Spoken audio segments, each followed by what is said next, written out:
Hi everyone and welcome back to Lives Agri. Gusto ko lang po sana magtanong sa mga experts sa mushroom or sa kabuti. Dito po kasi sa farm, marami akong nakikitang mushroom na tumutubo po sa mga damuhan. Kagaya po nito.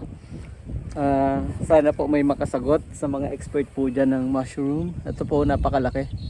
Hindi ko po alam kung kinakain po siya o hindi. Kasi parang ang sarap niyang lutuin.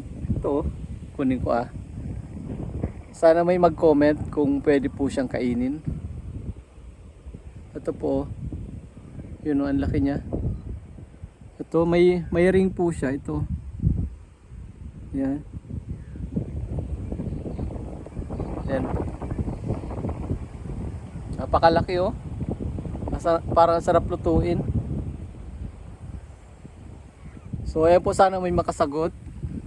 Kasi sa amin sa Bicol, yung tumutubo sa saging na kabote, yun, niluluto po namin yun, inuulam namin. Pero yun po ay kulay brown. Yung ano niya, ito po, kulay brown. Pero ito kasi kulay white. Kaya, tsaka may ring po siya. I'm not sure kung edible po siya. So sana may makasagot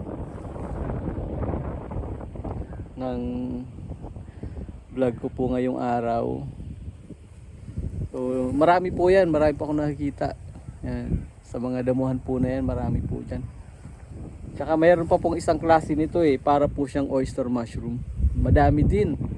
Sa ganito rin po siya tumutubo, sa mga ganito rin. Yan. Ito pa nga po sila marami yan. Yan. Ganito po yan pag winter dito kasi sobrang malamig po kasi. Hindi naman gaano malamig, pero ito po kasi yung klimang gustong gusto ng mga mushroom na tumutubo sila. So yung mataas yung humidity. So winter po kasi ngayon dito sa Australia, kaya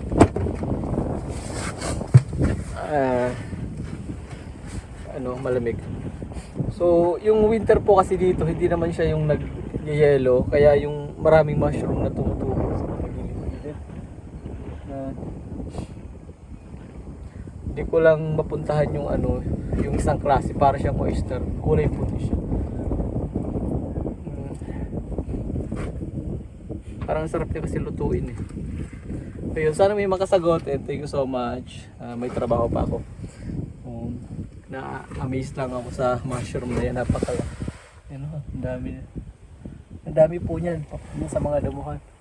Yan, mga papunta dyan marami. So thank you for watching and see you for the next video po ulit. Bye.